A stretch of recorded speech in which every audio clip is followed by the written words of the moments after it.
Le journal d'une femme de chambre, chapitre 17 et dernier.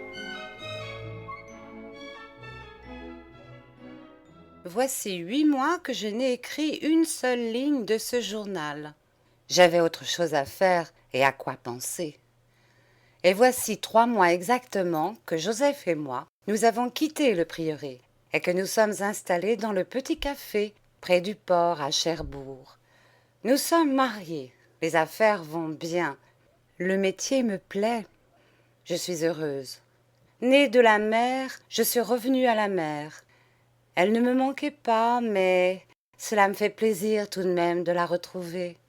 Ce ne sont plus les paysages désolés d'Audierne, la tristesse infinie de ses côtes, la magnifique horreur de ces grèves qui hurlent à la mort. Ici, rien n'est triste. Au contraire, tout y porte à la gaieté. C'est le bruit joyeux d'une ville militaire, le mouvement pittoresque, l'activité bigarrée d'un port de guerre. L'amour y roule sa bosse, y traîne le sabre en débordé de noces violentes et farouches. Foule pressée de jouir entre deux lointains exils. Spectacles sans cesse changeants et distrayants, où je hume cette odeur natale de coltard et de goémon que j'aime toujours, bien qu'elle n'ait jamais été douce à mon enfance. J'ai revu des gars du pays, en service sur des bâtiments de l'État. Nous n'avons guère causé ensemble, et je n'ai point songé à leur demander des nouvelles de mon frère, il y a si longtemps. C'est comme s'il était mort, pour moi. Bonjour, bonsoir, porte-toi bien. Quand ils ne sont pas trop saoux, ils sont trop abrutis. Quand ils ne sont pas trop abrutis, ils sont trop saoux. Et ils ont des têtes pareilles à celles des vieux poissons. Il n'y a pas eu d'autres émotions, d'autres épanchements deux à moi. D'ailleurs, Joseph n'aime pas que je me familiarise avec de simples matelots, de sales bretons qui n'ont pas le sou et qui se grisent d'un verre de 3-6. Mais il faut que je raconte brièvement les événements qui précédèrent notre départ du prieuré. On se rappelle que Joseph, au prieuré, couchait dans les communs, au-dessus de la sellerie. Tous les jours, été comme hiver, il se levait à 5 heures. Or, le matin de 24 décembre, juste un mois après son retour de Cherbourg, il constata que la porte de la cuisine était grande ouverte. « Tiens, se dit-il, est-ce qu'il serait déjà levé ?» Il remarqua en même temps qu'on avait dans le panneau vitré, près de la serrure, découpé un carré de verre au diamant, de façon à pouvoir y introduire le bras. La serrure était forcée par d'expertes mains. Quelques menus débris de bois, des petits morceaux de fer tordus, des éclats de verre jonchaient les dalles. À l'intérieur, toutes les portes, si soigneusement verrouillées, sous la surveillance de madame, le soir, étaient ouvertes aussi. On sentait que quelque chose d'effrayant avait passé par là. Très impressionné, je raconte d'après le récit même qu'il fit de sa découverte au magistrat. Joseph traversa la cuisine et suivit le couloir où donne à droite le fruitier, la salle de bain, l'antichambre, à gauche l'office, la salle à manger, le petit salon et dans le fond le grand salon. La salle à manger offrait le spectacle d'un affreux désordre, d'un vrai pillage. Les meubles bousculés, le buffet fouillé de fond en comble, ses tiroirs ainsi que ceux des deux servantes renversés sur le tapis, et sur la table, parmi des boîtes vides, au milieu d'un pêle-mêle d'objets sans valeur, une bougie qui achevait de se consumer dans un chandelier de cuivre. Mais c'était surtout à l'office que le spectacle prenait vraiment de l'ampleur. Dans l'office, je crois l'avoir déjà noté, existait un placard très profond, défendu par un système de serrure très compliqué et dont madame seule connaissait le secret. Là dormait la fameuse et vénérable argenterie dans 3 lourdes caisses armées de traverses et de coins d'acier. Les caisses étaient vissées à la planche du bas et tenaient au mur scellées par de solides pattes de fer. Or, les 3 caisses, arrachées de leur mystérieux et inviolable tabernacle, bâillaient au milieu de la pièce vide.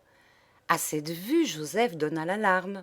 De toute la force de ses poumons, il cria dans l'escalier « Madame, monsieur, descendez vite !» On a volé! On a volé! Ce fut une avalanche soudaine, une dégringolade effrayante. Madame en chemise, les épaules à peine couvertes d'un léger fichu, monsieur boutonnant son caleçon hors duquel s'échappaient des pans de chemise, et tous les deux dépeignés, très pâles, grimaçant, comme s'ils eussent été réveillés en plein cauchemar, criaient. « Qu'est-ce qu'il y a? Qu'est-ce qu'il y a? On a volé, on a volé! On a volé quoi? On a volé quoi ?» Dans la salle à manger, madame gémit. « Mon Dieu, mon Dieu !» Pendant que les lèvres tordues, monsieur continuait de hurler. « On a volé quoi? Quoi ?» Dans l'office, guidée par Joseph, à la vue des 3 caisses décellées, madame poussa dans un grand geste, un grand cri. « Mon argenterie! Mon Dieu! Est-ce possible? Mon argenterie !» Et soulevant les compartiments vides, retournant les cases vides, épouvantée, horrifiée, elle s'affaissa sur le parquet. À peine si elle avait la force de balbutier d'une voix d'enfant. « Ils ont tout pris! Ils ont tout pris! Tout! Jusqu'à l'huilier Louis XVI !» Tandis que madame regardait les caisses comme on regarde son enfant mort, monsieur, se grattant la nuque et roulant des yeux hagards, pleurait d'une voix obstinée, d'une voix lointaine de dément.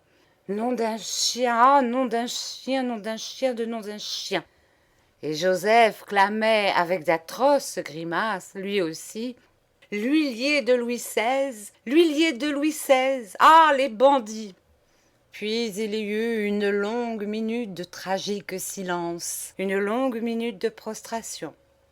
Ce silence de mort, cette prostration des êtres et des choses qui succède au fracas des grands écroulements, au tonnerre des grands cataclysmes. Et la lanterne, balancée dans les mains de Joseph, promenait sur tout cela, sur les visages morts et sur les caisses éventrées, une lueur rouge, tremblante, sinistre. J'étais descendue en même temps que les maîtres à l'appel de Joseph. Devant ce désastre, et malgré le comique prodigieux de ces visages, mon premier sentiment avait été de la compassion. Il semblait que ce malheur m'atteignît moi aussi, que je fusse de la famille pour en partager les épreuves et les douleurs. J'aurais voulu dire des paroles consolatrices à madame, dont l'attitude affaissée me faisait peine à voir. Mais cette impression de solidarité ou de servitude s'effaça vite. Le crime a quelque chose de violent, de solennel, de justicier, de religieux, qui m'épouvante, certes, mais qui me laisse aussi, je ne sais comment exprimer cela, de l'admiration. Non, pas de l'admiration, puisque l'admiration est un sentiment moral, une exaltation spirituelle, et ce que je ressens n'exalte que ma chair. C'est comme une brutale secousse dans tout mon être physique, à la fois pénible et délicieuse, un viol douloureux et pâmé de mon sexe. C'est curieux, c'est particulier sans doute, c'est peut-être horrible, et je ne puis expliquer la cause véritable de ces sensations étranges et fortes. Mais chez moi, tout crime, le meurtre principalement, a des correspondances secrètes avec l'amour. Eh bien oui, là, un beau crime m'empoigne comme un beau mal. Je dois dire qu'une réflexion que je fis transforma subitement en gaieté rigoleuse, en contentement gamin, cette grave, atroce et puissante jouissance du crime, laquelle succédait au mouvement de pitié qui tout d'abord avait alarmé mon cœur, bien mal à propos. Je pensais, voici 2 êtres qui vivent comme des taupes, comme des larves, ainsi que des prisonniers volontaires. Ils se sont volontairement enfermés dans la geôle de ces murs inhospitaliers. Tout ce qui fait la joie de la vie, le sourire de la maison, ils le suppriment comme du superflu. Ce qui pourrait être l'excuse de leur richesse, le pardon de leur inutilité inhumaine, ils s'en gardent comme d'une saleté. Ils ne laissent rien tomber de leur parcimonieuse table sur la faim des pauvres, rien tomber de leur cœur sec sur la douleur des souffrants. Ils économisent même sur le bonheur, leur bonheur à eux. Et je les plaindrais? Oh non. Ce qui leur arrive, c'est la justice. En les dépouillant d'une partie de leurs biens, en donnant de l'air aux trésors enfouis, les bons voleurs ont rétabli l'équilibre. Ce que je regrette, c'est qu'il n'ait pas laissé ces deux êtres malfaisants totalement nus et misérables, plus dénués que le vagabond qui tant de fois mendia vainement à leur porte, plus malade que l'abandonné qui agonise sur la route à 2 pas de ses richesses cachées et maudites. Cette idée que mes maîtres auraient pu, un bissac sur le dos, traîner leurs guenilles lamentables et leurs pieds saignants par la détresse des chemins, tendre la main au seuil implacable du mauvais riche, m'enchanta et me mit en gaieté. Mais la gaieté, je l'éprouvais plus directe et plus intense, et plus haineuse, à considérer madame, affalée près de ses caisses vides, plus morte que si elle eût été vraiment morte, car elle avait conscience de cette mort, et cette mort, on ne pouvait en concevoir une plus horrible pour un être qui n'avait jamais rien aimé, rien que l'évaluation en argent de ces choses inévaluables que sont nos plaisirs, nos caprices, nos charités, notre amour, ce luxe divin des âmes. Cette douleur honteuse, ce crapuleux abattement, c'était aussi la revanche des humiliations, des duretés que j'avais subies, qui me venaient d'elle, à chaque parole sortant de sa bouche, à chaque regard tombant de ses yeux. J'en goûtais pleinement la jouissance, délicieusement farouche. J'aurais voulu crier « C'est bien fait, c'est bien fait !» Et surtout, j'aurais voulu connaître ces admirables et sublimes voleurs pour les remercier au nom de tous les gueux et pour les embrasser comme des frères. Oh, bon voleur, chère figure de justice et de pitié, par quelle suite de sensations fortes et savoureuses vous m'avez fait passer. Madame ne tarda pas à reprendre possession d'elle-même. Sa nature combative, agressive, se réveilla soudain en toute sa violence. « Et que fais-tu ici ?» dit-elle à monsieur sur un ton de colère et de suprême dédain. « Pourquoi es-tu ici ? Es-tu assez ridicule avec ta grosse face bouffie et ta chemise qui passe? Crois-tu que cela va nous rendre notre argenterie? Allons, secoue-toi, démène-toi un peu, tâche de comprendre. Va chercher les gendarmes, le juge de paix. Est-ce qu'ils ne doivent pas être ici depuis longtemps? Oh, quel homme, non, mon Dieu! » Monsieur se disposait à sortir, courbant le dos. Elle l'interpella. « Et comment se fait-il que tu n'aies rien entendu? Ainsi on déménage la maison, on force les portes, on brise les serrures, on éventre des murs et des caisses, et tu n'entends rien. À quoi es-tu bon, gros lourdeau ?» Monsieur osa répondre. « Mais toi non plus, mignonne, tu n'as rien entendu. »« Moi, ce n'est pas la même chose. N'est-ce pas l'affaire d'un homme? Et puis tu m'agaces. Va-t'en. » Et tandis que monsieur remontait pour s'habiller, madame, tournant sa fureur contre nous, nous apostropha. « Et vous? Qu'est-ce que vous avez à me regarder? Là, comme des paquets. Ça vous est égal à vous, n'est-ce pas, qu'on dévalise vos maîtres? Vous non plus, vous n'avez rien entendu, comme par hasard. C'est charmant d'avoir des domestiques pareils. Vous ne pensez qu'à manger et dormir, tas de brutes. » Elle s'adressa directement à Joseph. « Pourquoi les chiens n'ont-ils pas aboyé? Dites, pourquoi ?» Cette question parut embarrasser Joseph, l'éclair d'une seconde. Mais il se remit vite. « Je ne sais pas, moi, madame, » dit-il du ton le plus naturel. « Mais c'est vrai, les chiens n'ont pas aboyé. Ça, c'est curieux, par exemple. »« Les aviez-vous lâchés ?»« Certainement que je les avais lâchés, comme tous les soirs. Ça, c'est curieux. »« Oh, mais c'est curieux. Faut croire que les voleurs connaissaient la maison et les chiens. » Enfin, Joseph, vous, si dévoué, si ponctuel d'habitude, pourquoi n'avez-vous rien entendu? Ça, c'est vrai, j'ai rien entendu, et voilà qui est assez louche aussi, car je n'ai pas le sommeil dur, moi. Quand un chat traverse le jardin, je l'entends bien. C'est point naturel tout de même. Et ces sacrés chiens, surtout. Madame interrompit Joseph. Tenez, laissez-moi tranquille, vous êtes des brutes tous, tous. Et Marianne, où est Marianne? Pourquoi n'est-elle pas ici? Elle dort comme une souche, sans doute. Et sortant de l'office, elle appela dans l'escalier. Marianne! Marianne! Je regardais Joseph qui regardait les caisses. Joseph était grave. Il y avait comme du mystère dans ses yeux. Je ne tenterai point de décrire cette journée, tous les multiples incidents, toutes les folies de cette journée. Le procureur de la République, mandé par dépêche, vint l'après-midi et commença son enquête. Joseph, Marianne et moi, nous fûmes interrogés l'un après l'autre. Les deux premiers pour la forme, moi avec une insistance hostile qui me fut extrêmement désagréable. On visita ma chambre, on fouilla ma commode et mes malles. Ma correspondance fut épluchée minutieusement. Grâce à un hasard que je bénis, le manuscrit de mon journal échappa aux investigations policières. Quelques jours avant l'événement, je l'avais expédié à Cléclé, de qui j'avais reçu une lettre affectueuse, sans quoi les magistrats eussent pu trouver dans ces pages le moyen d'accuser Joseph, ou du moins de le soupçonner. J'en tremble encore. Il va sans dire qu'on examina aussi les allées du jardin, les plates-bandes, les murs, les brèches des haies, la petite cour donnant sur la ruelle, afin de relever des traces de pas et d'escalade. Mais la terre était sèche et dure. Il fut impossible d'y découvrir la moindre empreinte, le moindre indice. La grille, les murs, les brèches des haies gardaient jalousement leur secret.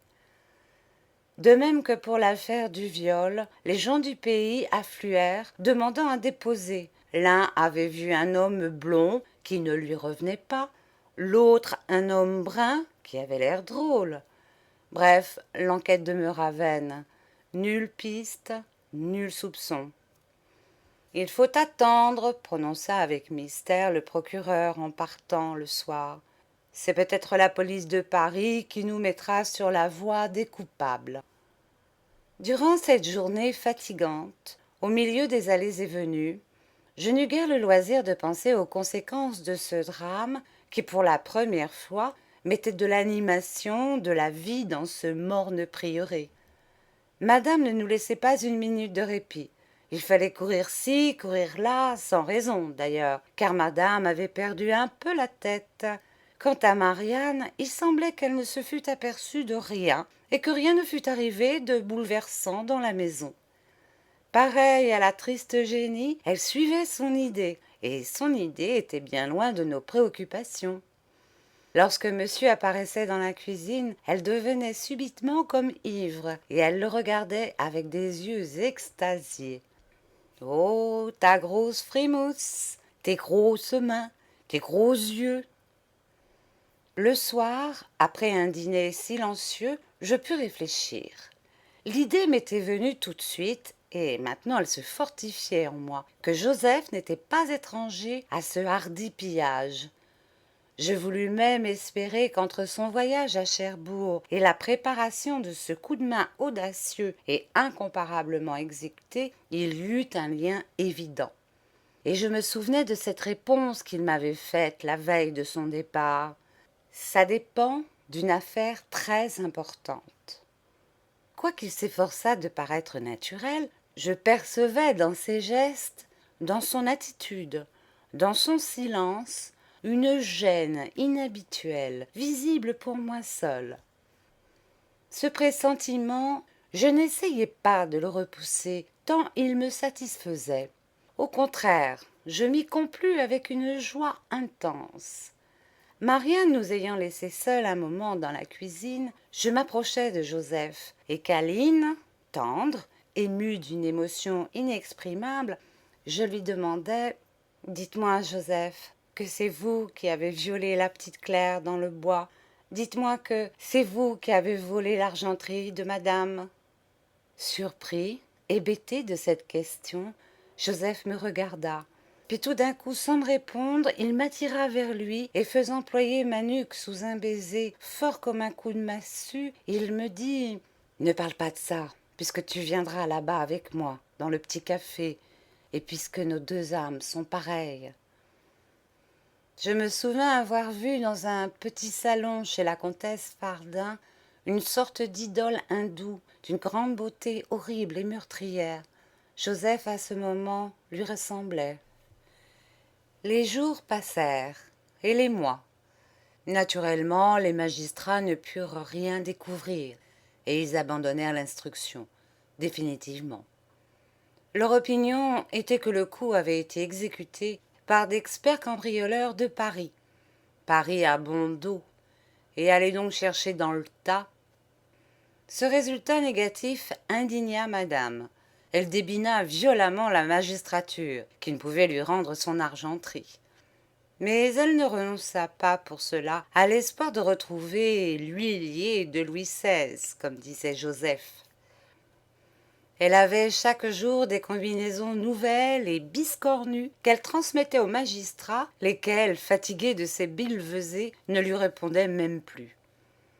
Je fus enfin rassurée sur le compte de Joseph, car je redoutais toujours une catastrophe pour lui. Joseph était redevenu silencieux et dévoué, le serviteur familial, la perle rare. Je ne pus m'empêcher de pouffer au souvenir d'une conversation que la journée même du vol, je surpris derrière la porte du salon entre madame et le procureur de la République, un petit sec à lèvres minces, à teint bilieux, et dont le profil était coupant comme une lame de sabre. « Vous ne soupçonnez personne parmi vos gens ?» demanda le procureur. « Votre cocher ?»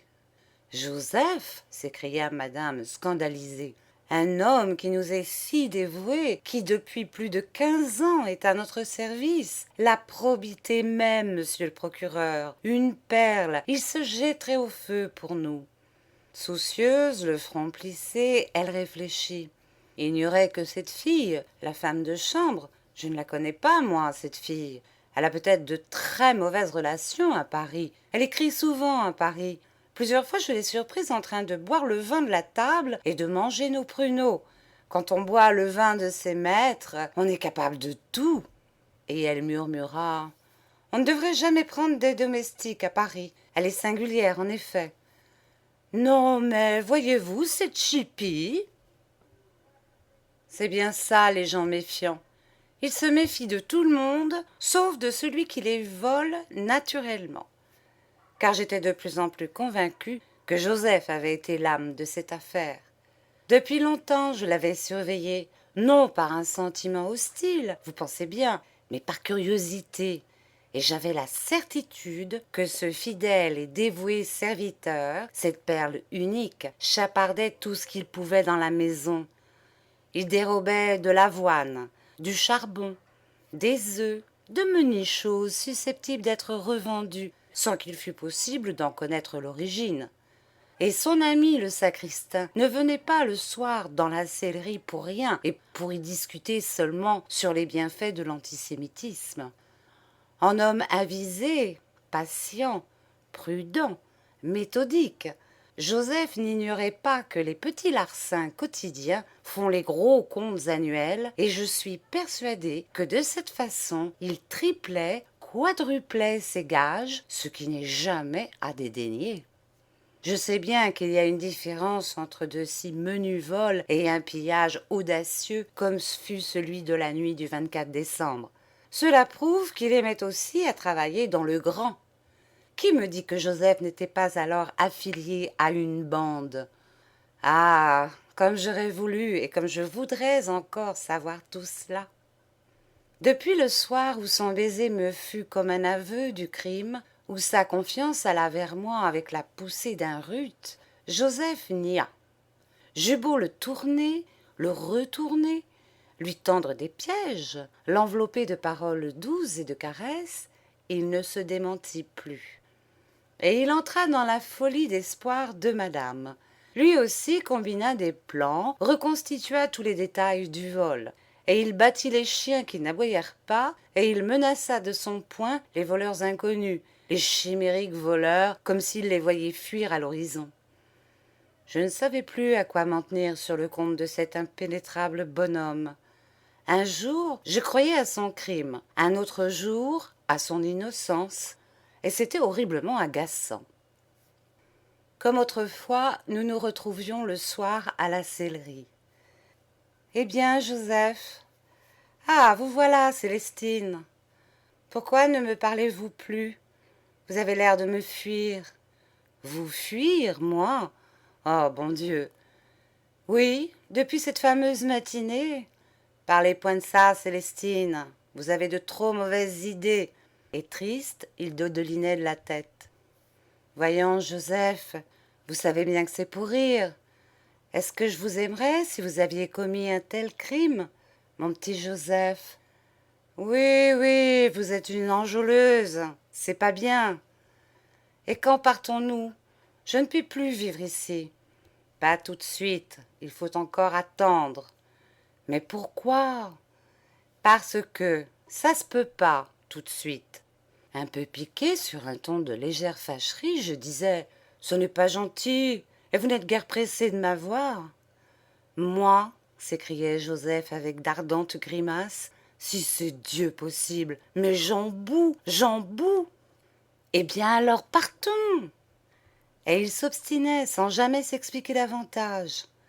Non, non, ça ne se peut pas encore. Tout naturellement, je songeais, c'est juste après tout. S'il a volé l'argenterie et ne peut pas s'en aller maintenant, ni s'établir, on aurait des soupçons peut-être. Il faut que le temps passe et que l'oubli se fasse sur cette mystérieuse affaire. Un autre soir, je proposais: écoutez, mon petit Joseph, il y aurait un moyen de partir d'ici. Il faudrait avoir une discussion avec madame et l'obliger à nous mettre à la porte tous les deux. Mais il protesta vivement. Non, non, fit-il, pas de ça, Célestine. Ah, mais non, moi j'aime mes maîtres, ce sont de bons maîtres. Il faut bien quitter d'avec eux. Il faut partir d'ici comme de braves gens, des gens sérieux, quoi. Il faut que les maîtres nous regrettent et qu'ils soient embêtés et qu'ils pleurent de nous voir partir. Avec une gravité triste où je ne sentis aucune ironie, il affirma: moi, vous savez, ça me fera du deuil de m'en aller d'ici. Depuis 15 ans que je suis ici, dame, on s'attache à une maison. Et vous, Célestine, ça ne vous fera pas de peine? Oh non, m'écriai-je en riant. C'est pas bien, c'est pas bien. Il faut aimer ses maîtres. Les maîtres sont les maîtres. Et tenez, je vous recommande ça. Soyez bien gentille, bien douce, bien dévouée. Travaillez bien, ne répondez pas. Enfin quoi, Célestine, il faut bien quitter d'avec eux, d'avec madame surtout. Je suivis les conseils de Joseph, et durant les mois que nous avions à rester au prieuré, je me promis de devenir une femme de chambre modèle, une perle moi aussi. Toutes les intelligences, toutes les complaisances, toutes les délicatesses, je les prodiguais. Madame s'humanisait avec moi. Peu à peu, elle se faisait véritablement mon amie. Je ne crois pas que mes soins seuls eussent amené ce changement dans le caractère de madame. Madame avait été frappée dans son orgueil et jusque dans ses raisons de vivre. Comme après une grande douleur, après la perte foudroyante d'un être uniquement chéri, elle ne luttait plus, s'abandonnait, douce et plaintive, à l'abattement de ses nerfs vaincus et de ses fiertés humiliées, et elle ne me semblait plus chercher auprès de ceux qui l'entouraient que de la consolation, de la pitié, de la confiance. L'enfer du prieuré se transformait pour tout le monde en un vrai paradis. C'est au plein de cette paix familiale, de cette douceur domestique, que j'annonçai un matin à madame la nécessité où j'étais de la quitter. J'inventai une histoire romanesque. Je devais retourner au pays pour épouser un brave garçon qui m'attendait depuis longtemps. En termes attendrissants, j'exprimais ma peine, mes regrets, les bontés de madame, etc. Madame fut atterrée. Elle essaya de me retenir par les sentiments et par l'intérêt, offrit d'augmenter mes gages, de me donner une belle chambre au second étage de la maison. Mais devant ma résolution, elle dut se résigner. « Je m'habituais si bien à vous, maintenant, soupirait-elle. Ah, je n'ai pas de chance. » Mais ce fut bien pire quand 8 jours après, Joseph vint à son tour expliquer que se faisant trop vieux, étant trop fatigué, il ne pouvait plus continuer son service et qu'il avait besoin de repos. « Vous, Joseph !» s'écria madame. « Vous aussi ! Ce n'est pas possible. La malédiction est donc sur le prieuré. Tout le monde m'abandonne, tout m'abandonne. Madame pleura, Joseph pleura, monsieur pleura, Marianne pleura. Vous emportez tous nos regrets, Joseph. Hélas, Joseph n'emportait pas que des regrets, il emportait aussi l'argenterie. Une fois dehors, je fus perplexe.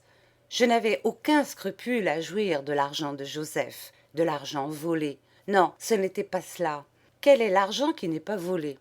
Mais je craignis que le sentiment que j'éprouvais ne fût qu'une curiosité fugitive. Joseph avait pris sur moi, sur mon esprit comme sur ma chair, un ascendant qui n'était peut-être pas durable, et peut-être n'était-ce en moi qu'une perversion momentanée de mes sens. Il y avait des moments où je me demandais aussi si ce n'était pas mon imagination, portée aux rêves exceptionnels, qui avait créé Joseph tel que je le voyais, s'il n'était point réellement qu'une simple brute, un paysan, incapable même d'une belle violence, même d'un beau crime.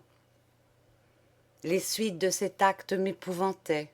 Et puis, n'est-ce pas une chose vraiment inexplicable? Cette idée que je ne servirais plus chez les autres me causait quelques regrets. Autrefois, je croyais que j'accueillerais avec une grande joie la nouvelle de ma liberté. Eh bien non. D'être domestique, on a ça dans le sang.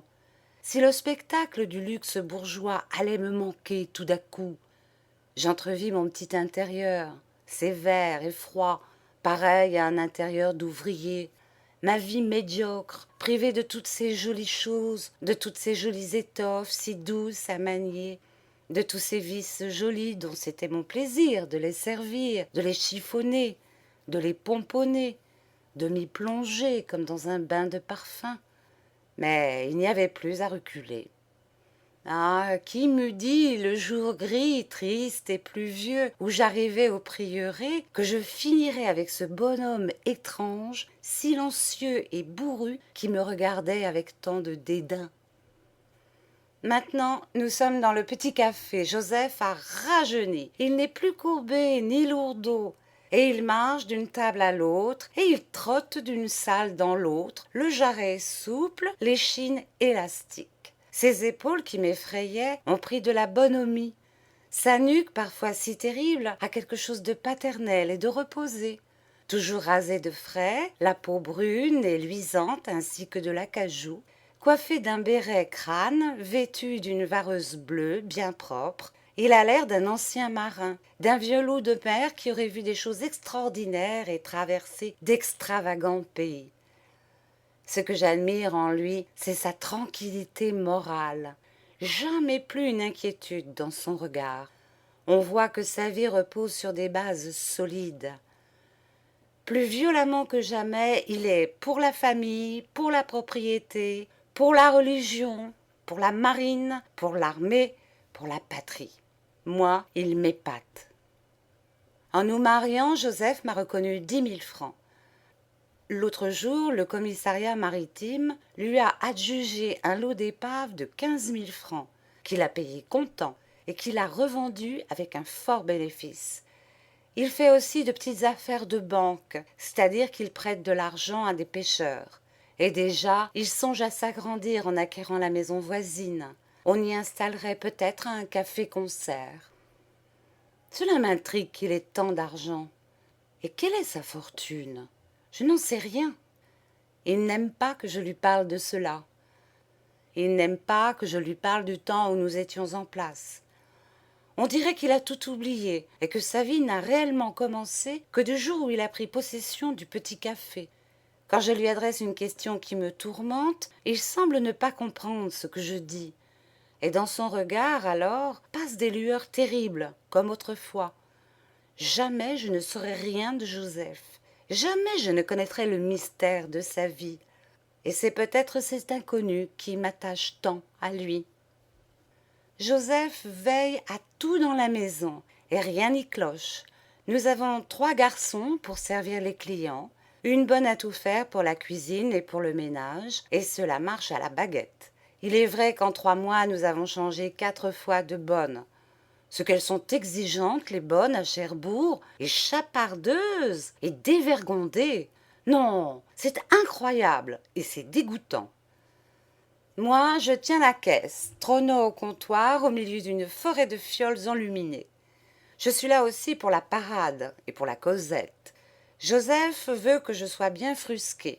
Il ne me refuse jamais rien de ce qui peut m'embellir, et il aime que le soir je montre ma peau dans un petit décolletage aguichant. Il faut allumer le client, l'entretenir dans une constante joie, dans un constant désir de ma personne. Il y a déjà 2 ou 3 gros quartiers-maîtres, 2 ou 3 mécaniciens de l'escadre très calés qui me font une cour assidue. Naturellement, pour me plaire, ils dépensent beaucoup. Joseph les gâte spécialement, car ce sont de terribles pochards. Nous avons pris aussi 4 pensionnaires. Ils mangent avec nous et chaque soir se paient du vin, des liqueurs, de suppléments dont tout le monde profite. Ils sont fort galants avec moi et je les excite de mon mieux. Mais il ne faudrait pas, je pense, que mes façons dépassent l'encouragement des banales œillades, des sourires équivoques et des illusoires promesses. Je n'y songe pas, d'ailleurs. Joseph me suffit, et je crois bien que je perdrais au change, même s'il s'agissait de le tromper avec l'amiral. Mazette, c'est un rude homme. Bien peu de jeunes gens seraient capables de satisfaire une femme comme lui. C'est drôle, vraiment. Quoiqu'il soit bien laid, je ne trouve personne d'aussi beau que mon Joseph. Je l'ai dans la peau, quoi. Oh, le vieux monstre! Ce qu'il m'a prise, et il les connaît, tous les trucs de l'amour, et il en invente. Quand on pense qu'il n'a pas quitté la province, qu'il a été toute sa vie un paysan, on se demande où il a pu apprendre tous ces vices-là. Mais où Joseph triomphe, c'est dans la politique. Grâce à lui, le petit café dont l'enseigne à l'armée française brille sur tout le quartier, le jour en grosses lettres d'or, le soir en grosses lettres de feu, est maintenant le rendez-vous officiel des antisémites marquants et des plus brillants patriotes de la ville. Ceux-ci viennent fraterniser là dans des soulographies héroïques avec des sous-officiers de l'armée et des gradés de la marine. Il y a déjà eu des rixes sanglantes, et plusieurs fois, à propos de rien, les sous-officiers ont tiré leurs sabres, menaçant de crever des traites imaginaires. Le soir du débarquement de Dreyfus en France, j'ai cru que le petit café allait crouler sous les cris de « Vive l'armée » et « Mort aux Juifs ». Ce soir-là, Joseph, qui était déjà populaire dans la ville, eut un succès fou. Il monta sur une table et il cria « Si le traître est coupable, qu'on le rembarque, s'il est innocent, qu'on le fusille !» De toutes parts, on vociféra « Oui, oui, qu'on le fusille! Vive l'armée !» Cette proposition avait porté l'enthousiasme jusqu'au paroxysme. On n'entendait dans le café, dominant les hurlements, que des cliquetis de sabres et des poings s'abattant sur les tables de marbre. Quelqu'un, ayant voulu dire on ne sait quoi, fut hué, et Joseph, se précipitant sur lui d'un coup de poing, lui fendit les lèvres et lui cassa 5 dents. Frappé à coups de plat de sabre, déchiré, couvert de sang, à moitié mort, le malheureux fut jeté comme une ordure dans la rue, toujours au cri de « Vive l'armée et mort aux Juifs !» Il y a des moments où j'ai peur dans cette atmosphère de tuerie, parmi toutes ces faces bestiales, lourdes d'alcool et de meurtre. Mais Joseph me rassure. « C'est rien, fait-il, faut ça pour les affaires. » Hier, revenant du marché, Joseph, se frottant les mains très gai, m'annonça « Les nouvelles sont mauvaises. On parle de la guerre avec l'Angleterre. »« Ah, mon Dieu !» m'écriai-je. « Si Cherbourg allait être bombardé !»« Oh, oh !» ricana Joseph. « Seulement, j'ai pensé à une chose. J'ai pensé à un coup, à un riche coup. » Malgré moi, je frissonnais. Il devait ruiner quelque immense canaillerie. « Plus je te regarde, dit-il, et plus je me dis que tu n'as pas une tête de Bretonne. Non, tu n'as pas une tête de Bretonne. Tu aurais plutôt une tête d'Alsacienne, hein? Ça serait un fameux coup d'œil dans le comptoir. » J'éprouvais de la déception. Je croyais que Joseph allait me proposer une chose terrible.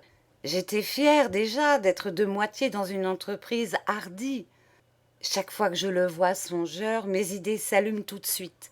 J'imagine des tragédies, des escalades nocturnes, des pillages, des couteaux tirés, des gens qui râlent sur la bruyère des forêts. Et voilà qu'il ne s'agissait que d'une réclame petite et vulgaire. Les mains dans ses poches, crâne sous son béret bleu, il se dandinait drôlement. Tu comprends, insista-t-il. Au moment d'une guerre, une Alsacienne bien jolie, bien frusquée, ça enflamme les cœurs, ça excite le patriotisme. Et il n'y a rien comme le patriotisme pour saouler les gens. Qu'est-ce que tu en penses? Je te ferai mettre sur les journaux et même peut-être sur des affiches. J'aime mieux rester en dame, répondis-je un peu sèchement. Là-dessus, nous nous disputâmes, et pour la première fois, nous en vînmes aux mots violents. Tu ne faisais pas tant de manières quand tu couchais avec tout le monde, cria Joseph. Et toi, quand tu... Tiens, laisse-moi, parce que j'en dirai trop long. Putain, voleur. Un client entra. Il ne fut plus question de rien. Et le soir, on se raccommoda dans les baisers. Je me ferai faire un joli costume d'Alsacienne, avec du velours et de la soie. Au fond, je suis sans force contre la volonté de Joseph. Malgré ce petit accès de révolte, Joseph me tient, me possède, comme un démon. Et je suis heureuse d'être à lui. Je sens que je ferai tout ce qu'il voudra que je fasse, et que j'irai toujours où il me dira d'aller, jusqu'au crime.